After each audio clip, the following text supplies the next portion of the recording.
ओम शांति। बाबा ने हम सभी को निर्विघ्न जीवन जीने की बहुत सुंदर प्रेरणा दी है। जो स्वयं विघ्न विनाशक हैं, उनके आगे भी यदि विघ्न आएंगे तो बाकी संसार के लोगों का क्या हाल होगा।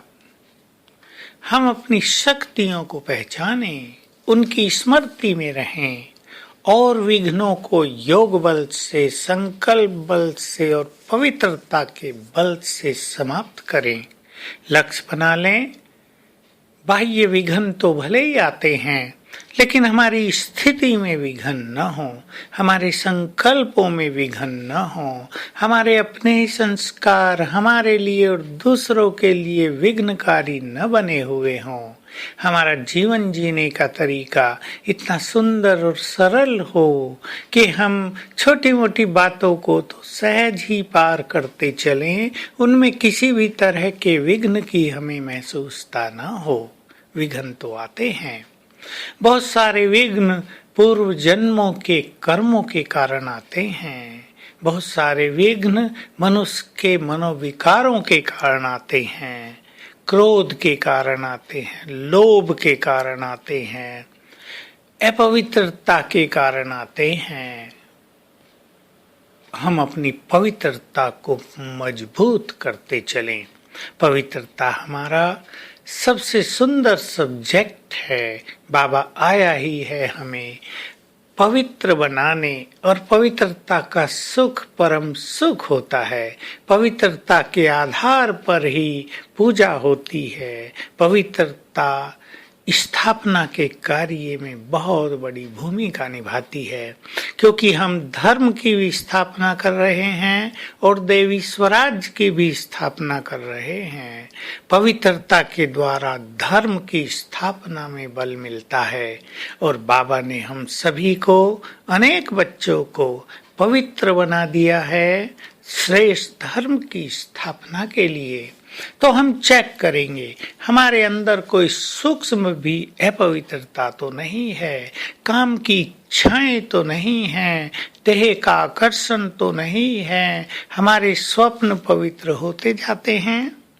कोई कह सकता है कि स्वप्न थोड़ा ही हमारे हाथ में होते हैं, पर यदि हमारी स्थिति श्रेष्ठ हो, अगर हम अपने योग अभ्यास पर बहुत ध्यान दें, अगर हम अपनी दृष्टि को आत्मिक बनाएं, दैहिक दृष्टि से अपने को मुक्त करते चलें, तो हमारे स्वप्न भी बहुत श्रेष्ठ होंगे, सतो प्रधान होंगे। हमारी स्वप्नों की पवित्रता हमारी बाह्य पवित्रता को प्रत्यक्ष करती है। अर्थात अगर हम बाह्य रूप से बहुत पवित्र हैं तो स्वप्न भी पवित्र हैं, और अगर स्वप्नों में किसी तरह की अपवित्रता है तो हमें समझ लेना चाहिए कि आत्मा में, मन में, संस्कारों में कहीं ना कहीं अपवित्रता बाकी है। तो एक तरह से स्वप्न हमारी स्थिति के दर्पण होते हैं। हम स्वप्न जिस तरह के देखते हैं, हम अपनी स्थिति को उस आधार से जांच करें। बहुत सारे स्वप्न तो अनावश्यक होते हैं, मीनिंगलेस होते हैं, कोई अर्थ उनका नहीं होता, उन पर हम ध्यान न दें, पर कुछ स्वप्न अवश्य हमें हमारी स्थिति का एक आईना दिखा देते हैं। तो आइए हम सभी अपने जीवन को निर्विघ्न बनाएं, अपनी पवित्रता के प्रकाश को संसार में फैलाएं। हमारी पवित्रता का प्रकाश बहुत जबरदस्त प्रकाश है, हम इसके महत्व को समझें, और आज सारा दिन हम इस पवित्रता को बढ़ाने के लिए आत्मिक दृष्टि का अभ्यास करेंगे, अशरीरीपन का अभ्यास करेंगे, ताकि हमारी कर्मेंद्रियां भी शीतल हो जाएं, और साथ साथ स्वमान लेंगे, मैं फरिश्ता हूँ, पवित्रता का फरिश्ता हूँ। अपने स्वरूप को देखेंगे कि मेरे अंग अंग से पवित्रता की गोल्डन किरणें चारों ओर फैल रही हैं।